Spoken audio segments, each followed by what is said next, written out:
السلام عليكم ورحمة الله وبركاته. الحمد لله رب العالمين والصلاة والسلام على أشرف الأنبياء والمرسلين وعلى آله وأصحابه أجمعين. So, alhamdulillah, the purpose of me opening up the discussion tonight was not necessarily for a lecture purpose, but for the purpose of informing everyone about our one-day marriage retreat that we've done in the past and that we will be doing Friday, March 8th and Saturday, March 9th in Atlanta, Georgia. Myself, as well as that clay couple, Brother Hassan and Sister Naila. You can register and you can purchase your tickets by going to their Facebook page, Hassan and Naila, that clay couple. You can go to their Facebook page and you can purchase your tickets from their Facebook page, inshallah ta'ala. I posted the link of it on my Instagram page. So you can go to the Instagram page, inshallah, and you can see the link and you can go there and you can purchase. So if you're in the Atlanta area or surrounding area around the time of March 8th and March 9th, then please, inshallah, come through. We have Friday night will be for the singles or the unmarried people, and Saturday will be for the couples. And the Saturday will be workshops, for the couples. And then Saturday night, we invite everybody back for a dinner that is on us. And there will be some light entertainment. We have, alhamdulillah, confirmed Brother Moses, the comic, Brother Musa, inshallah ta'ala, who will be with us Saturday night, inshallah ta'ala. So if you are in the Atlanta area or surrounding area, and you want some tips to help you along your marriage journey, your marital journey, then please come out. Attending a one-day marriage retreat like this doesn't necessarily mean that you don't have marriage figured out. None of us do, believe it or not. None of us have marriage figured out. But, attending workshops like this, attending, these types of programs, it kind of helps us a refresher for those of you who need it. And it's also an investment into your marriage. It's an investment. As I keep stressing, for 2019, let's invest more in ourselves. Invest in yourself. All right? Spending money on yourself is not just about buying clothes, buying new furniture, buying, a car, a new vehicle. Investing in yourself is also investing in your marriage. Investing in your marriage, that's very important. Yes, you can come alone. The Friday night is for the singles. Friday night is for the singles. And basically, what I'm going to talk to you guys tonight about is some of the things that I will be talking about that Friday night. Friday afternoon, it starts for the singles, where we were doing, myself as well as Brother Hassan and Sister Naila will do a few workshops for the single people or the unmarried people. And those workshops, my workshop will be the marital backpack, the marriage backpack. And basically, if you are on your journey looking for marriage, trying to get married, in the process of getting married, there are some things that you need to take with you along your journey. There's some things that you need to take with you along your journey. And what I will be talking about with this unmarried people is, what should be in your backpack. All right? What should be in your backpack? As I said before, having a happy marriage is less about finding the right person and more about you knowing the right person. Knowing the right person meaning you. The more you are aware of yourself, the more you're aware of your threshold, the more you're aware of the things that you don't want, the things that you can't tolerate, the more the things that you are aware of about yourself, it reduces. It's like a detour on your journey to finding, a suitable spouse. Some people take the long route, all right? And the long route is always taken as a result of ignorance. Anything that you are ignorant of, you will pay for. You understand? If you ever tried to embark on something and you didn't know the process, you didn't have an idea of what the process was about, whether it was starting a business, right? If you're starting a business, right, and you don't know the intricacies of how to go about, getting your LLC or your 501c3, you don't know how to go about, getting this done or that done. Every single step of that journey is going to cost you. It's going to cost you. Sometimes you're going to get burnt along the way. You're going to, trust this person and trust that person because you don't know. So while you're busy trusting this person and trusting that person, you're going to get burnt multiple times along your journey. And then once you finally get to your destination, you have a plethora of experiences that you can share with other people. And this is why people say the game is sold, not told. You know what I mean? Like now you're going to make people pay for your expertise because you went through it. You're not going to give that away for free. You're not going to give that away for free. This is something that you went through and you're going to charge people, to share that gain with them. All right. That's just how it goes. And the same thing applies to marriage. The same thing applies to marriage. When you are ignorant of, how to go about getting married, what constitutes a wali, what doesn't constitute a wali, what you should be looking for in a brother or sister. If you are ignorant, most importantly, about yourself, sometimes we overestimate ourselves. We say, oh, I got this particular area of my life straightened out. I'm good on this end. All I need is a spouse to come in and fulfill this part. But what you don't realize you're doing is you're overestimating yourself because the part of your life you think you have figured out, you really don't. You really don't have it figured out. And when the person comes into your life, they start triggering all types of things within you that you didn't even know was there because you were ignorant.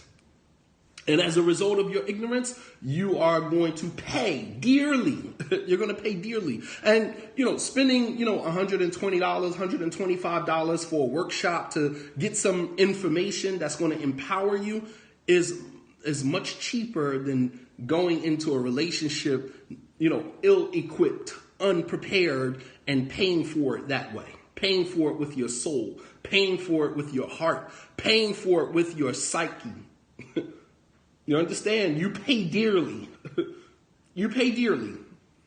So I'm always amazed at while, these types of workshops and, information is readily available and people just don't take advantage of it. But yet, and you'll say, well, why do I have to pay for this? And why do I have to pay for that? But you'll pay for so many other things. You'll pay for so many other things. I buy a cup of coffee every morning, which costs me up to $6 for a cup of coffee. You understand? Multiply that times 7. That's what I'm spending on a weekly basis just on coffee. I mean, somebody might look at that and say, well, why not buy a coffee maker? Why are you spending? It could be worse. I could be spending money on something else. I could have an addiction to something else. So alhamdulillah, it's just coffee. You know what I mean? But the fact of the matter is that if I would pay upwards of $6 a day for a cup of coffee, why wouldn't I spend $100 or $250 or, you understand what I'm saying? Why wouldn't I spend that for some information that is going to benefit me? We spend money on frivolous things on a daily basis. And then when someone charges you for something that is actually going to benefit you, it will be a different story if we were holding workshops and it's just, information from people that are unqualified, information that is irrelevant. You understand what I'm saying? If that was the case, then yeah, why would you pay money for that? But you're dealing with people who are professionals. You're dealing with people who are qualified to speak about the things that they're speaking about. And you're getting quality information. Why wouldn't you? It just doesn't make sense to me. And maybe this is just a new concept for us in Islam. Maybe this is a new concept for us in Islam. And I understand that. I get it. We're not used to paying for stuff.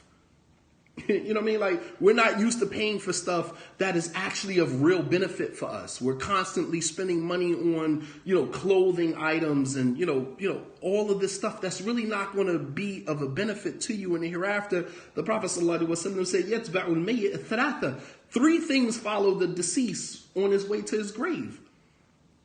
يرجع الاثنان ويبقى معه واحد. Two things return and one thing remain with you. Three things follow you to your grave. Two things return and one thing remains with you. The things that follow you to your grave are your family, your wealth, and your deeds. The two things that return is your wealth and your family, and the only thing that remains with you is your deeds. That's it. You can't take none of this stuff that you spend so much money on, you invest so much of yourself in, you can't take any of that with you. None of that goes with you. But the thing that really does stay with us, we don't want to invest in. We don't want to invest in. So, I don't know what else to say. If you went to college, if you have a degree of any sort and you've just paid for your education, then you understand the value of education. But if you've never been to college, if you're used to going to the masjid and sitting at the foot of this student of knowledge and that student of knowledge and him regurgitating to you what he read out of a book, if that's your norm, then quite naturally, I wouldn't expect you to understand the concept of investing in yourself. I wouldn't expect you to do that. You understand? All right, so this is March 8th and March 9th in Atlanta, Georgia. Inshallah ta'ala, myself, along with that clay couple, Sister Naila and Brother Hassan. Inshallah ta'ala, you can go to their Facebook page, Hassan and Naila on Facebook, and you can register and you can purchase your ticket, inshallah ta'ala. Even if you don't want to go necessarily yourself, buy the ticket for somebody else. Help somebody else invest in themselves. If you know somebody that is looking for marriage, if you know someone is a new convert to Islam and can use this type of workshop and can benefit from this type of information, invest in them. Even if you don't want to invest in yourself, invest in somebody else. That helps our ummah, because that's one less person that we need to worry about when they go into the institution of marriage. That's one less person that we have to worry about, because we've helped them along their journey. If you're happily married, tucked away somewhere in your marriage and you're good, then help somebody else. Invest in someone else so that they can experience the same joy and the same pleasure that you are experiencing currently with your marriage. All right? Investing in ourselves and investing in other people. This is what we're doing. This is what Islamic knowledge is all about. So the thing I want to talk to you guys about tonight, which is something that I posted on my Instagram page earlier, and that's called Abusive Women Syndrome. And what this is speaking to, if you guys remember the series that I did, the ideal Muslim woman and the ideal Muslim man, Man Logic. If you remember the series that I did a couple of summers ago. Yes, we move around to other cities. We were tossing around for the next city, possibly Ohio, going more towards the Midwest. We don't really spend a lot of time in the Midwest. I myself have only been to Ohio but a few times in my entire career as a speaker or Islamic leader in the Islamic community. I've only been to the Midwest a few times. So we were tossing around the idea of possibly going more towards the Midwest, inshallah ta'ala. Nonetheless, once we are done with this marriage retreat, inshallah ta'ala, we will announce where we will be next. All right. So earlier I had posted, or Chicago, put in your requests, inshallah. We'll try to accommodate. There is no restriction, inshallah. We'll try to accommodate. I'm going to do a session on polygyny and doing it correctly. Yeah, I'm open. I'm open to doing a session on polygyny. Absolutely. So let me get to just to kind of spark the conversation here. So earlier I posted on my Instagram page, Abusive Woman Syndrome. All right. And what this is women who have, not just women, but men as well. Men and women who have a history of abusive relationships starting from childhood. This is one of the things that I'm going to talk about with the Unmarried People Friday night, March 8th, Friday night, when we're having the workshop for the singles. One of the things I'm going to talk about, as I mentioned before, the title of my workshop will be the marriage backpack. Making sure that you are equipped, making sure you have everything in your backpack along your journey to assist you in your journey in getting married. And as I said before, the key to being successful in your search for a partner is not necessarily knowing what you're looking for, but knowing who you are looking for. Someone that is going to accommodate who you are. So it's more about you learning more about you than it is you learning about, the qualities that we usually roll out the list of, well, I'm looking for a brother who's like this and this, or I'm looking for a sister who's like this, and we roll out the list of, things that we are looking for in another person. And I personally believe that format has not worked. That format has not worked. Most of the time, because the things that we're looking for in the other person is unrealistic, number one. The things that we are looking for, the qualities that we're looking for are unrealistic. We take this picture book snapshot of what the ideal man or woman is in Islam, and then that now becomes, our total blueprint.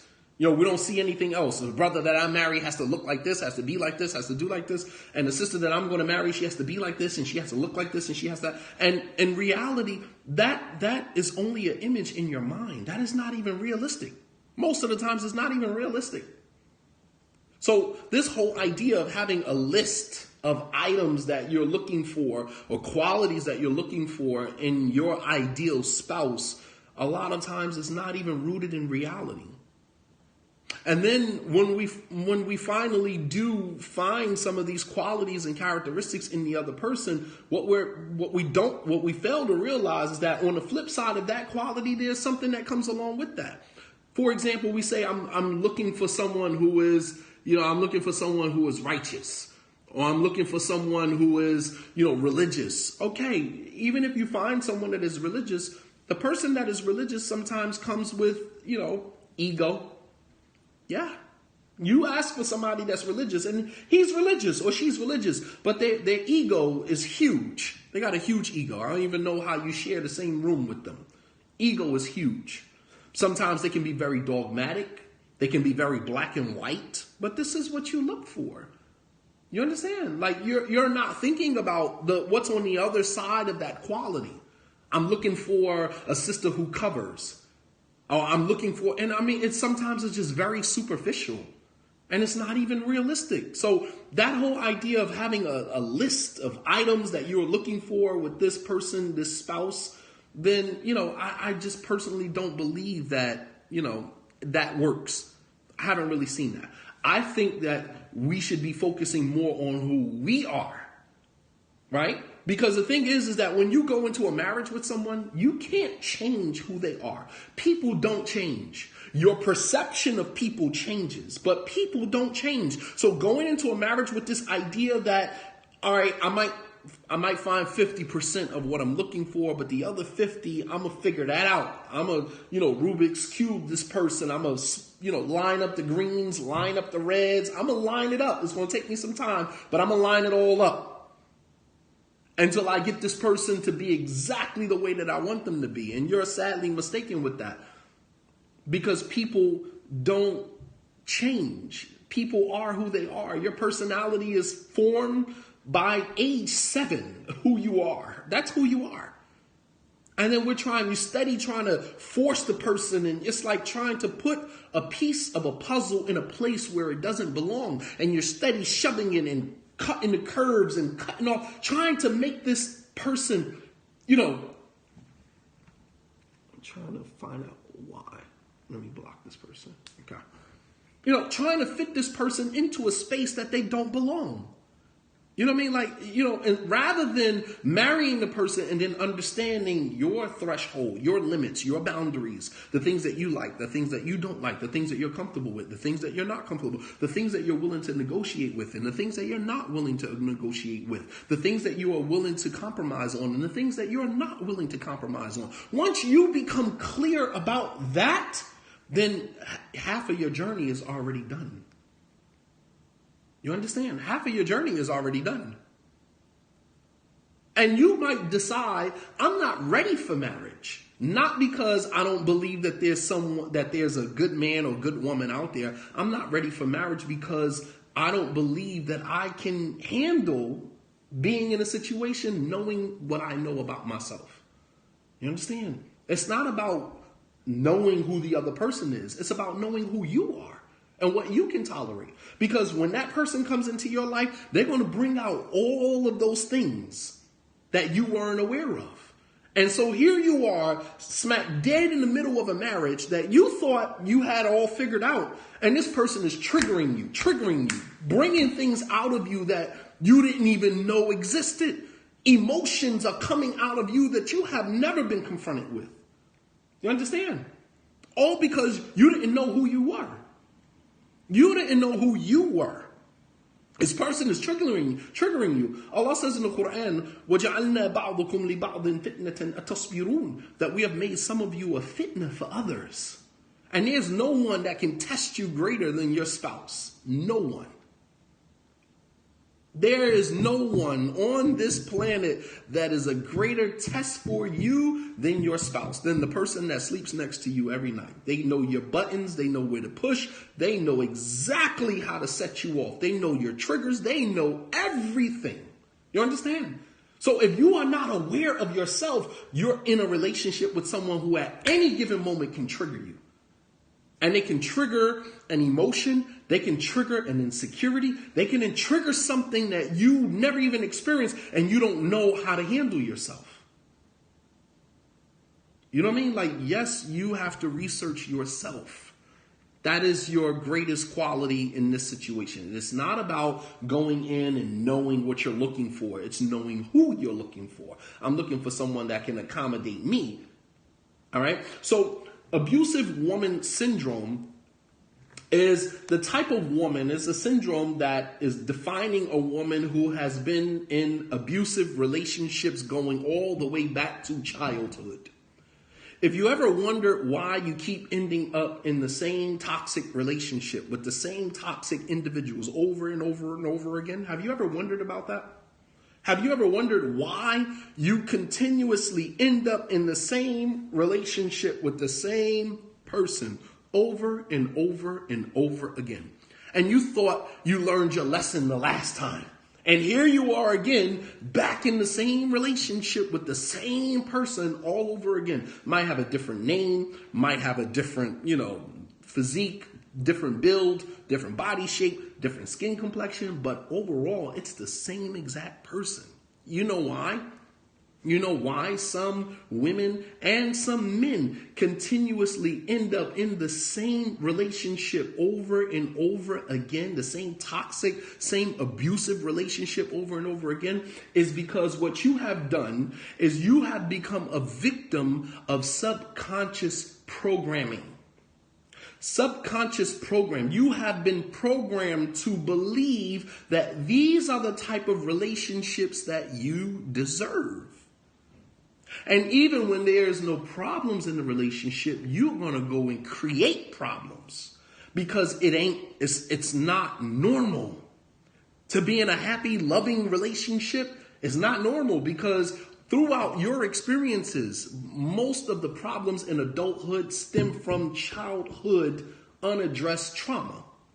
Unaddressed trauma in childhood become adult problems. You understand? So if your relationships, with your mother, with your father, with your siblings, with your uncles and, aunts and friends, if you have known nothing but toxic relationships throughout your entire life, then what you have done is that you have subconsciously programmed yourself to believe that these are the type of relationships that you deserve, that you need to be in. You understand? So you become abusive to your own self because of the subconscious programming. So you are a victim of that. And some of you listening right now, I know that I'm touching a nerve with you because this is you all day long. The whole entire profile is you. You have had nothing but a bunch of negative, unhealthy experiences with relationships throughout your entire life. And now you're in a relationship with a man or a woman and it's dysfunctional. It's toxic because you have programmed yourself subconsciously to believe that these are the type of relationships that you have to have. Sad, man. It's almost like, if I could use a Quranic example to provide you some context with that, it's almost like what Fir'aun did to Bani Israel, right? Fir'aun, what did he do? He had Bani Israel literally worshiping him. Literally worshiping him. When Allah subhanahu wa ta'ala sent Musa to free Bani Israel from the psychological bond and the physical and psychological bond that Fir'aun had over them, Musa was able to separate them from Fir'aun physically. But the subconscious programming that Fir'aun did to them, he wasn't able to get rid of that. Which is why they were so rebellious, they were so adversarial. When you think about all of the examples that Allah mentions in the Quran of Bani Israel and their adversarial, behavior towards Musa. They said to Musa, ever since that you came into our lives, you have made our lives more difficult than what it is. Meanwhile, he saved you from worshiping another human being. And then when Musa left for the 40 days when he was gone, what did they do? They melted down their gold and they began to worship the golden calf. They begin to work subconscious programming. That even though you were freed from that situation, something about that feels uncomfortable. So you have to put yourself back in that situation. So they melted their gold down, they shaped it and molded it into a calf, a baby cow, and they begin to worship it. You understand? Subconscious programming. Some of us do the same thing with our relationships. We've known nothing but dysfunction in our entire lives. And we go into a relationship with someone and the relationship can be fine, functioning, healthy, right? You're getting all your needs met physically, emotionally, but it's something about that situation that is not right. There's no dysfunction. Something about the situation is not right. It's like, you're like, this just doesn't feel right. It doesn't feel right. Meanwhile, the whole situation is right. Nothing wrong with the situation. But for you, it just doesn't feel right because there's no drama. There's no trauma. There's no dysfunction. There's no toxicity. You understand? So what do? You go and you create it. You create the dysfunction. You create the toxicity. You create, right, the trauma. Because that's the only way you know how to function. You've been functioning like that your entire life. You've been functioning like that your entire life. So a relationship without dysfunction for you is not a relationship at all. Like an addiction, absolutely. It becomes a comfort zone, right? So that is one of the things that I want to talk to, the singles, that you have to be aware of, your subconscious programming. Have you noticed a pattern of behavior? When you notice a pattern, it becomes a character. It becomes who you are. Do it once, and then I can sit back and say, all right, well, maybe it's not a big, do it twice, 3 times. I'm seeing a pattern. That's your character. That's who you are. Don't keep saying, oh, I made a mistake. Why do you keep finding fault with me? I keep finding fault with you because you keep doing the same exact thing. It's not a mistake. It's a pattern of behavior, which is a character. That's a character trait. That's who you are. Stop saying I made a mistake. You didn't make a mistake. That's just who you are. And some of us, we keep chalking up our divorces as I made a mistake over here. I made this mistake over here. If you keep finding yourself in and out of relationships for the same exact reasons, that's not a mistake. That's just who you are. That's part of your character. That's who you are. All right? So the thing is, like, yes, chaos becomes normal. Chaos becomes normal. So one of the things that can help, I'm not going to share all of it with you. You gotta sign up for the workshop, and this will be a PowerPoint presentation. You know what I mean, just to kind of give you some visual context to this. But one of the things that will help you to avoid, to reverse this process, number one, of course, is to realize the pattern of your behavior. We have to do some introspection. All right, we got to go and do some inventory on ourselves. We have to do some inventory on ourselves, and the thing about it is that in most of the masajid, there is no systematic process put in place to help people get married from A to Z. Very few. You'd be hard pressed to name me 5 masajid that have, a whole entire systematic, process that is put together to help people get married from A to Z, walking you through the whole process. You would be hard pressed to find that. Give me 5 messages, I'll wait. But you'll be hard pressed to find that. So what has happened as a result of that is that young people are out here finding marriage wherever they can find it. However, and I don't necessarily see a problem with that. You got to do what you got to do. But in the process of you going out finding marriage wherever you got to find it, you're not equipped. You don't have a backpack. You're not packing anything. You don't have anything. You know what I mean? Like, you don't have any wherewithal. You don't have any knowledge, any experience so that the things that I'm talking about now. And that's the most dangerous part. Going out looking for marriage without a community behind you or a system put in place, that's daunting within itself. What is even more daunting is you not having any wherewithal. You don't have any knowledge. You don't have any experience. You don't have anything. And this is more dangerous even for people who are new converts to Islam. Those are the people that I fear for the most. Those are the thing that, right, no armor. Thank you, Auntie. There's no armor. You don't even know how to guard yourself. You know what I mean?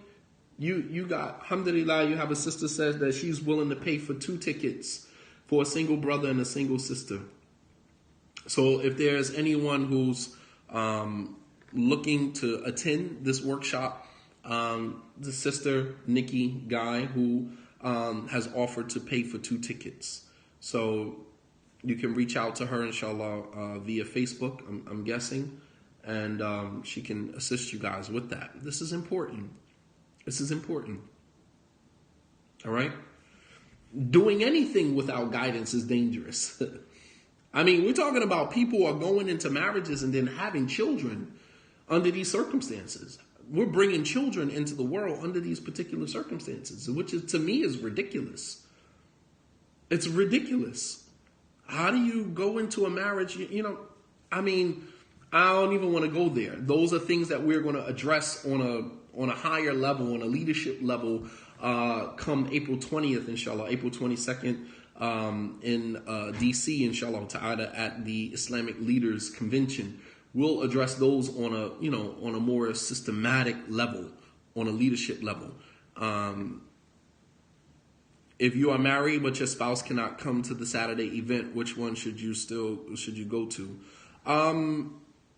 You would probably, you can send Sister Naila an email. I don't want to respond. She's pretty much handling that. So I'll let her handle that. So if you could go to Sister Naila and Hassan's Facebook page, inshallah, on Facebook, and send her a message or a direct message, or you can just email her at gli.empowers@gmail.com.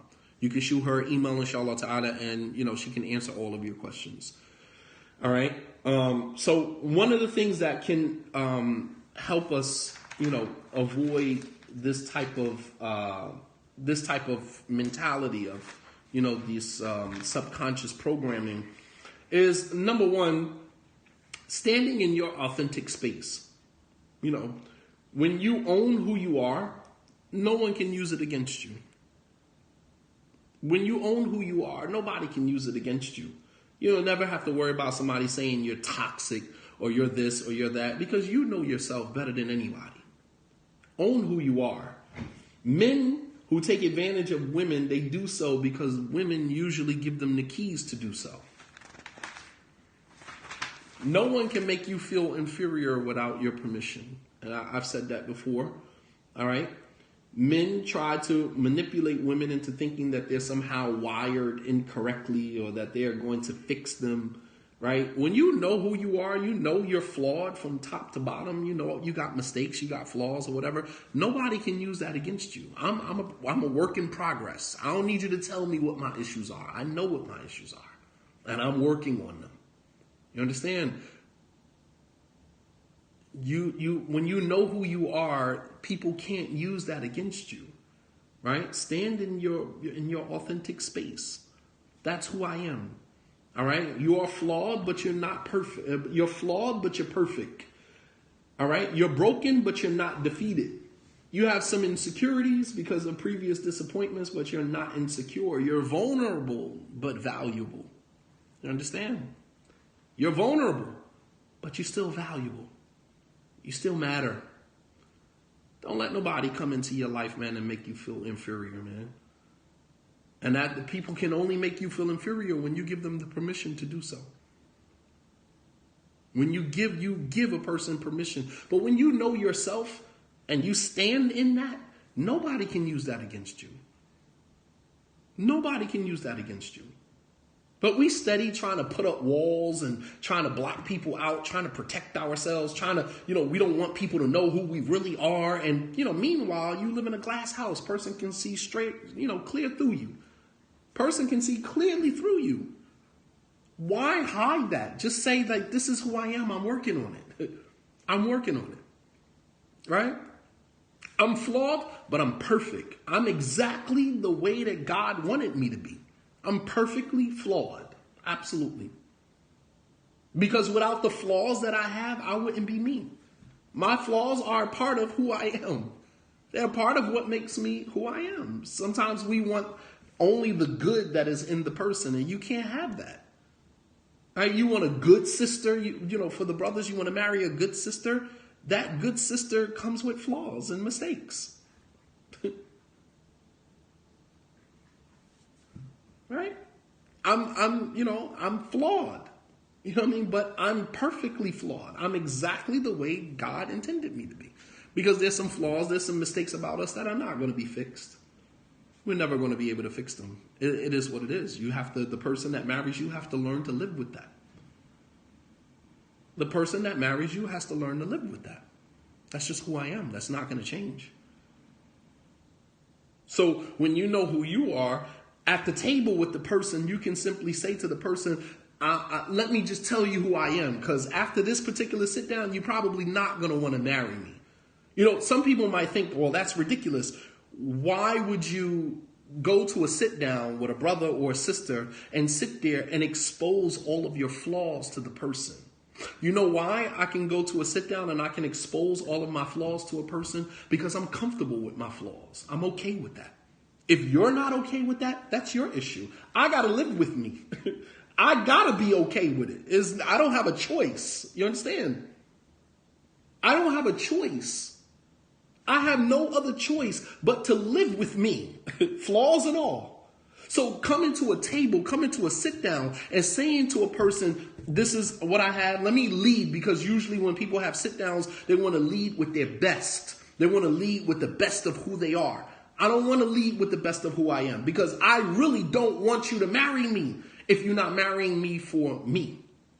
I don't want you to marry me because you think I'm going to be something other than what I am. You understand?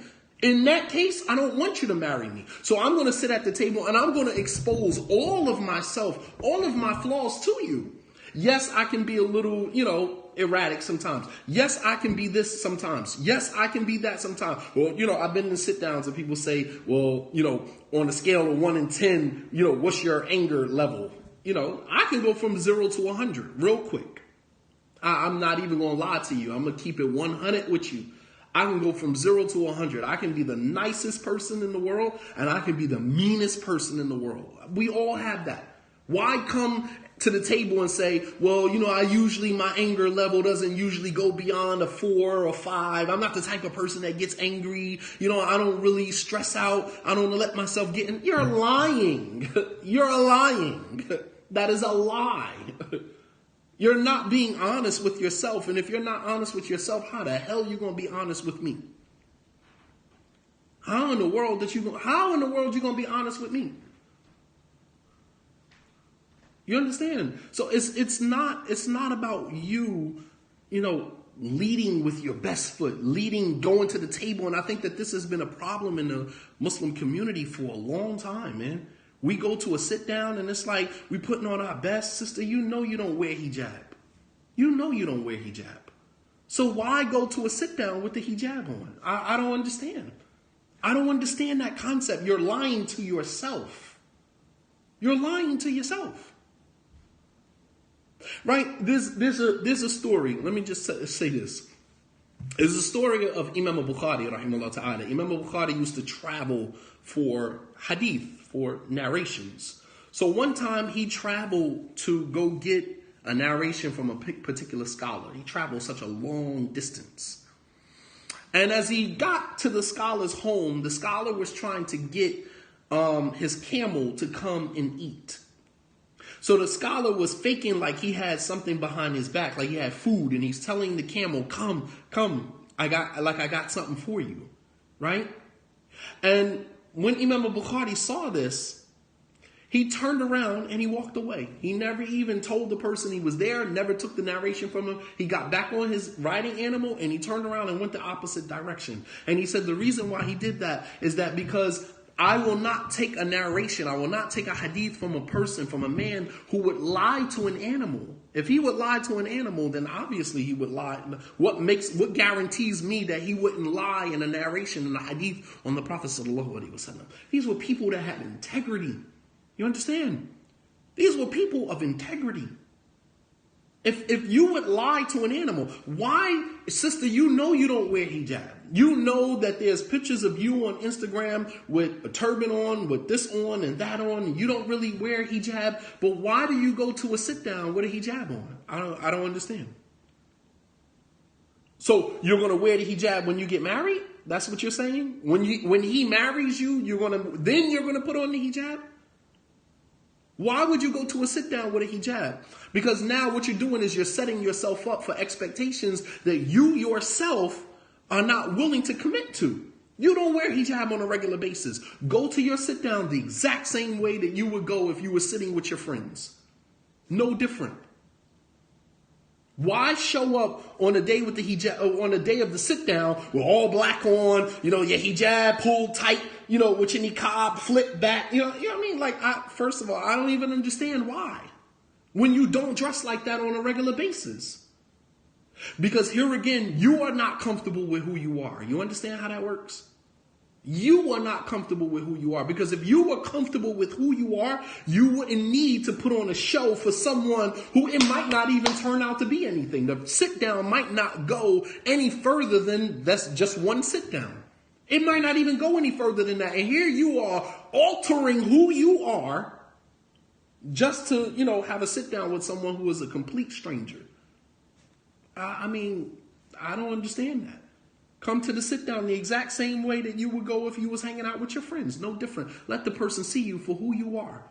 And the only way that you can let the person see you for who you are is when you are comfortable with who you are. I'm not coming to a sit down so you can marry me. I'm coming to a sit down to show you who I am so that you know that this is the person that you're going to be married to. You understand? It's the same thing with brothers. You don't wear a thobe on a regular basis. Every other word come out your mouth is, profanity. And then you come to the sit down with your thobe on and your beard all, combed out, I'm going to my sit down, you don't even do that. Why are you fronting? Why are you fronting? And you sitting up in the imam's office and, in your thobe and mashallah, inshallah, because inshallah, you don't even pray. You don't even pray 5 times a day. I don't understand. And this stuff goes on like, wallah al-azim, I could be conducting a sit down. I see straight through you. I know you because I only see you on Jumu'ah. I only see you on Friday. Some Fridays. You understand what I'm saying? And then you call, brother Imam, I got to sit down. Can you facilitate the sit down? Sure. Come, you know what I mean? Sure. Come sit in the office. And then you sitting there and you looking at the brother and you're just observing, you know what I mean? I'm one of them people. I just kind of, I see everything, man. You know what I mean? And he's just like, why are you doing this? Like, I don't get it. And the talk is so phony and it's so fake. It's like, you got to be kidding me. You got to be kidding me.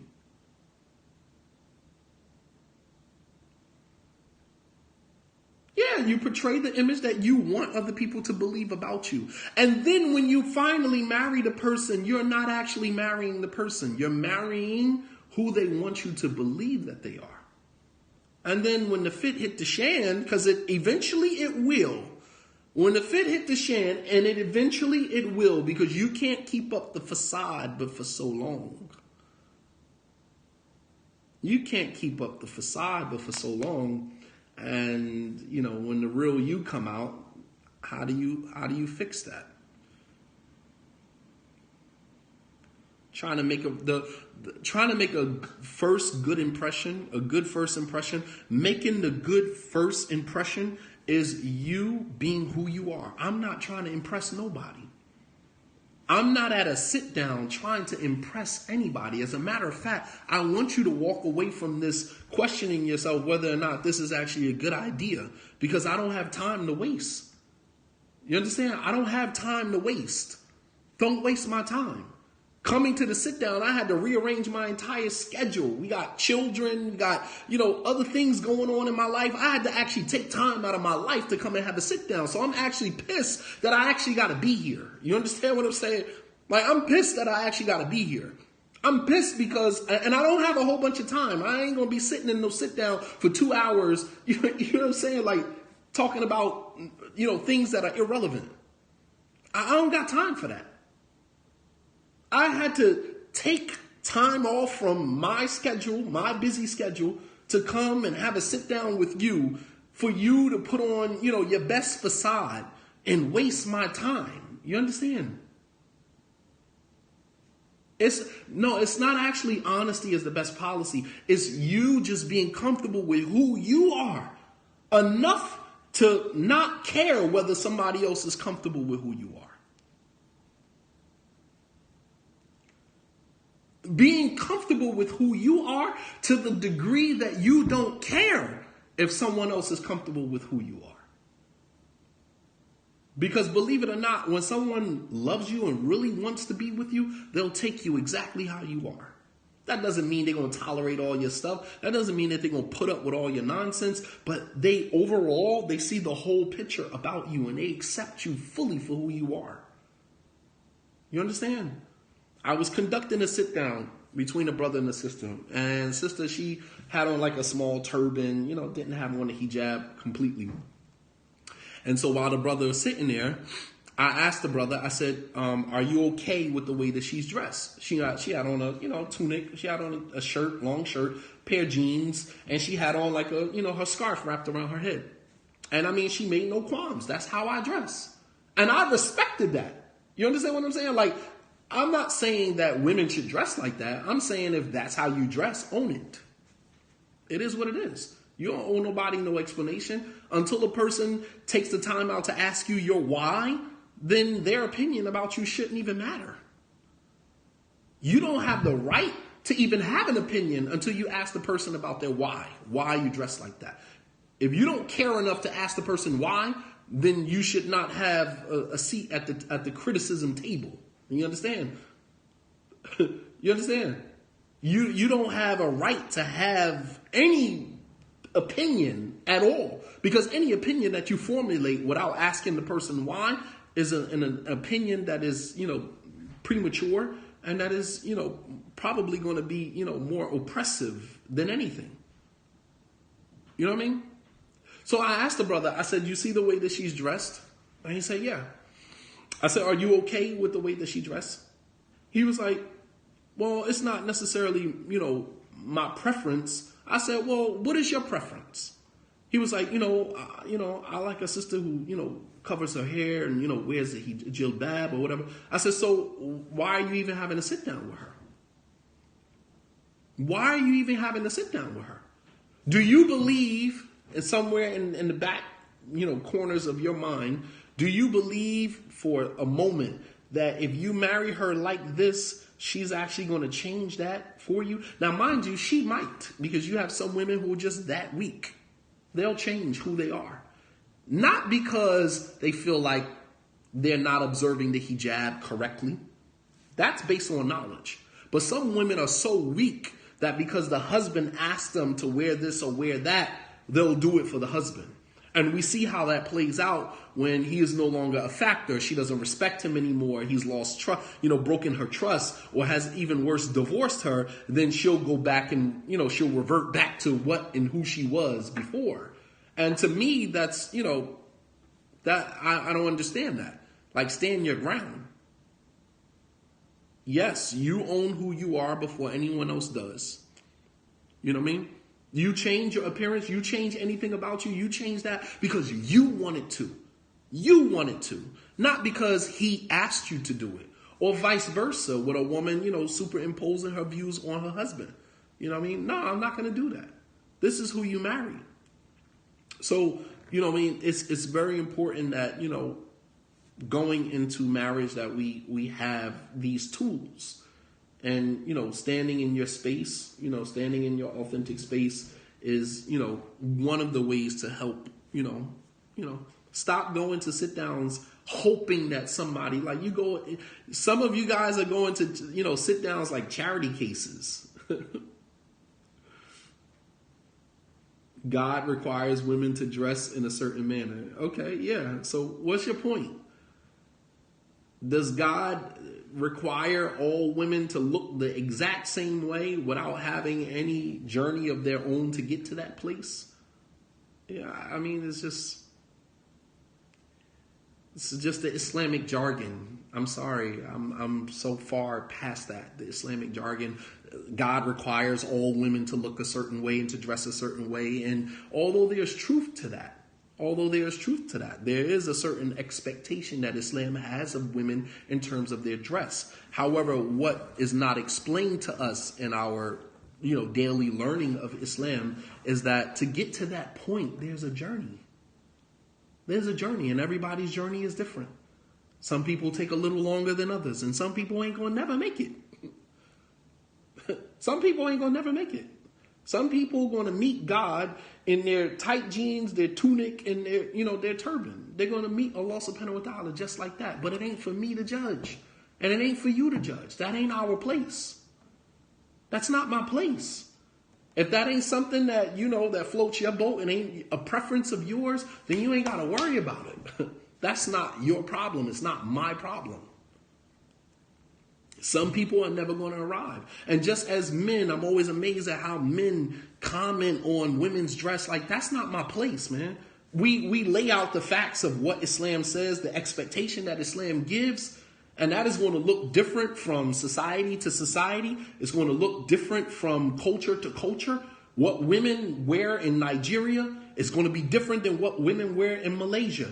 And what women wear in Malaysia is going to look different than what women in Saudi Arabia wear. It's all going to look different. It's all under the same, guidelines. The guidelines are there in Islam. The guidelines are there in terms of the woman's dress. But how that manifests is going to look different from culture to culture. This whole idea that this is the standard dress of a Muslim woman and every single Muslim woman on the face of the earth is supposed to look like the woman looks in Saudi Arabia. That is a farce. It's not real. I don't even know where we got that from.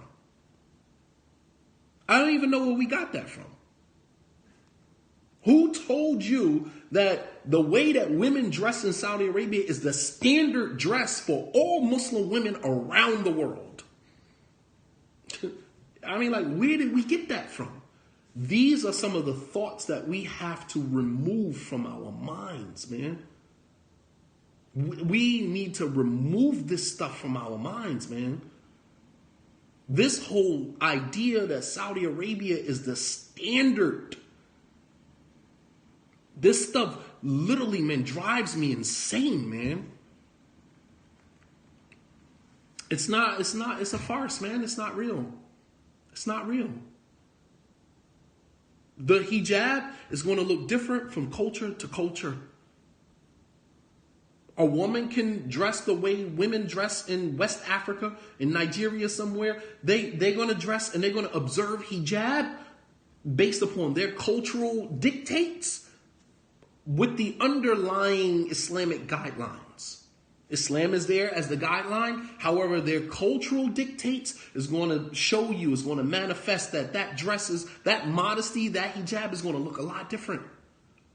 Same thing for the Muslim men. The same thing, modesty for Muslim men is going to look different in Pakistan than it looks in Nigeria. It's going to look different no matter where you go. There's no one uniform that all Muslims around the world have to wear. You know what I mean? No. That's a farce. That's not real, man. And some people cannot wrap their heads around this unless a particular scholar said it. If a particular sheikh said this same thing that I am saying right now, oh, ala rats wal ayn, we would accept it hands down. No contest, no protest, no nothing. Because the sheikh said it. But why does it have to get to a point in our practice of Islam that nothing is legitimized unless it comes from a certain person or certain personality? That is ridiculous. That is another, misconception that we need to remove from our minds, man. Need to remove from our minds. That the information has to come from one particular pipeline in order for it to be valid, in order for it to be substantiated. We're not ignorant to Islam. We know what Islam says. No, the intricacies of Islam, no, we may not know. The halal, the haram, the fiqh of it, the deep understanding of it, no. But the basic understanding of Islam, we're not ignorant. We're not ignorant people. The thing about Islam is that Islam is aligned with our fitrah, with our natural predisposition as human beings. Islam automatically aligns with that. Islam just gives us the system through which we're going to manifest our spirituality, our morality, all of those things that we already have as a people. Islam just gives us the systematic, manifestation of that. I'm discouraging you to be, let me just block you because you've been a fitna since we started. Let me just block you, put you out of your misery. I'm discouraging you from being modest. Here again. I'm not for everybody. I'll say that again. Some people say, oh, I don't listen to Shadeed Muhammad. I don't take from him. No, it's not that you don't take from me. It's just that I'm just not for everybody. I'm not for everybody.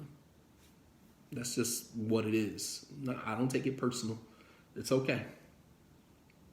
But the point that I'm making is that we have to stop making Islam more complicated than what it is. We have complicated this system of living to such a degree. We've become like Bani Israel.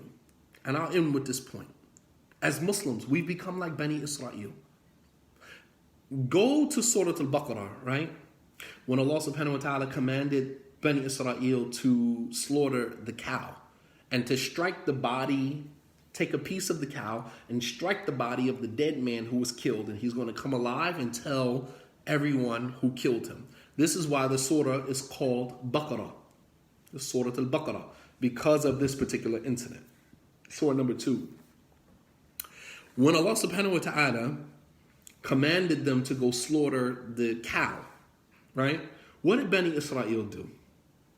They kept excessively questioning to such a degree where it almost became impossible for them to find the cow that Allah subhanahu wa ta'ala told them to slaughter. You understand? Think about this. Think about this. Allah told Bani Israel, go slaughter a cow. Allah didn't give any specifics. They could have just slaughtered any cow. The simplicity of the command was already there. All they had to do was go slaughter the cow as Allah commanded them to do. What did they do? They went back to Musa and they said, what color should the cow be? Allah said the cow should be yellow. Safra. Safra. Yellow. Now you got to go find a yellow cow. They said, should the cow be male or female? They said, should the cow be domesticated or should it be a cow that is not domesticated? They went and asked for all of these specifics. Then Allah subhanahu wa ta'ala ends the verse that says, وَذَبَحُوهَا وَمَا كَادُوا يَفْعَلُونَ. And then they finally found the cow that met the description that was given to them, and they slaughtered it. But they almost didn't do it. This is how we practice Islam right now. We want so many details to practicing Islam. We've complicated it to such a degree that we can't even practice Islam. Wallah al-Azim, we might not even be practicing Islam correctly other than the salah, which many Muslims don't even pray 5 times a day. We might not even be practicing Islam. You understand? That's how much we have complicated the religion to such a degree. And the Prophet ﷺ, he mentioned in a hadith that one of the things that destroyed the previous nations, وَكَثْرَةُ السُّؤَالِ, is to ask excessive questions. And the religion is already clear. The religion, the precepts, the commandments of the religion, the principles of the religion are already clear. And we have complicated that because we want so much detail. And the details that we are asking for makes it almost impossible for us to practice Islam. So we miss out on the simplicity of the religion as it was supposed to be. Allah says in many verses, وَمَا جَعَلَ عَلَيْكُمْ فِي الدِّينِ مِنْ حَرَجٍ, that Allah has not made any difficult for you in the religion. Yet we make the religion difficult. Because we want such details, such specifics, and then when the specifics are given to us, we can barely practice them. We can barely practice them. Instead of taking the general, the general fundaments of the religion. Absolutely, auntie, keep it simple. Aisha said that the Prophet ﷺ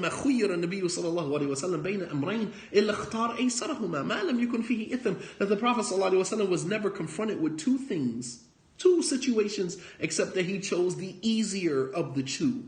The easier of the two. So as long as there was no sin involved. The Prophet ﷺ, his life was so simple. The Sahaba radiallahu anhum ajma'in, their practice of Islam was so simple.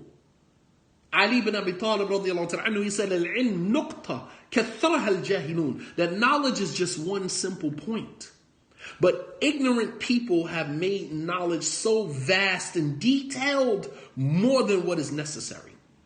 The Prophet ﷺ instructed his companions not to make the religion difficult on other people.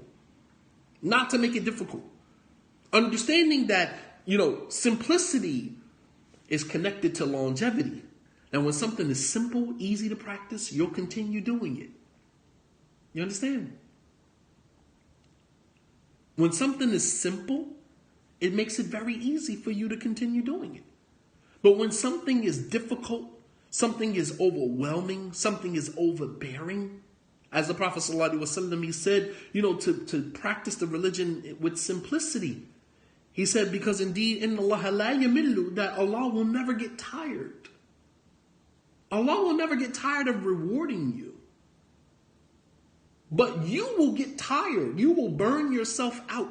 And here we have today Muslims, women taking off their hijab, has given up on Islam. Muslim men who've, just, maybe he's not, and this is the thing with men and women. It's like people who use drugs. Like you can spot a woman who starts to, sniff heroin, start to use drugs, heavy on alcohol. You can spot it quickly because her body begins to fall apart quickly because she's so fragile.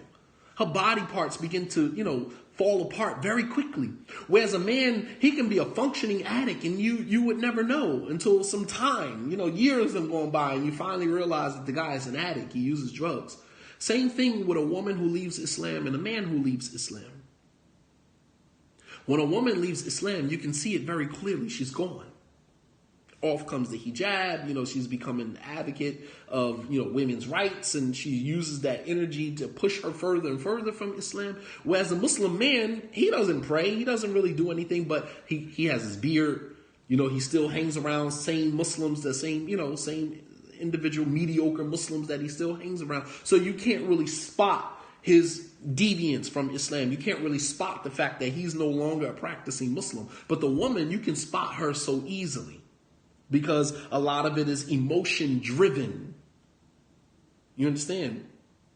So you have today Muslims, you know, leaving Islam, leaving off the practice of Islam, you know, and it's due to the lack of, you know, this understanding the simplicity of the religion. Islam is simple. Knowledge is one point. The ignoramuses, ignorant people who speak about the religion, they make the religion more complicated than what it really is. Because when an ignorant person speaks about Islam, they have to go above and beyond to prove their scholarship, to prove. You understand what I'm saying? Like, you think about that in terms of a more experienced scholar and a younger scholar. A younger scholar going to give you all of these details, all of the ayats and hadith, and the older, more mature, seasoned scholar is going to tell you it's haram, stay away from it. He's not giving you all the details because he understands that you can't handle all of the details. If I gave you dalil, ayats, and this is what we do the total opposite.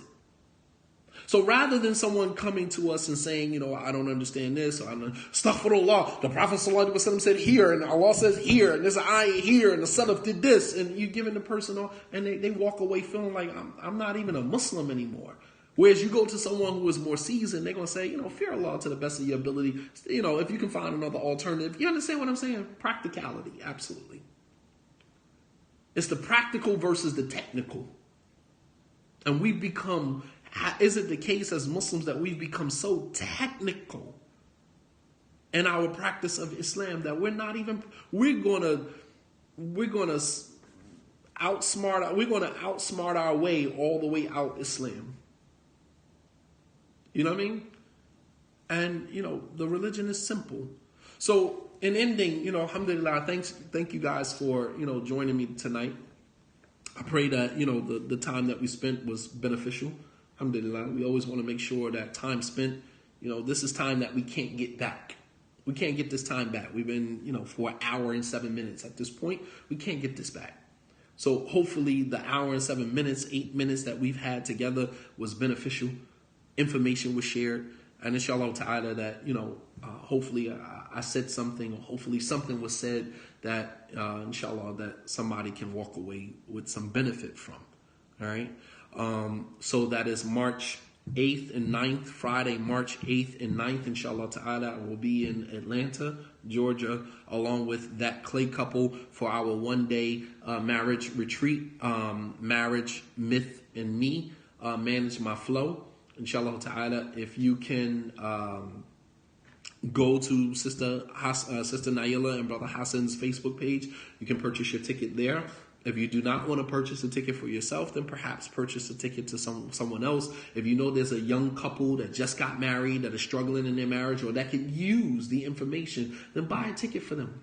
Invest in their marriage.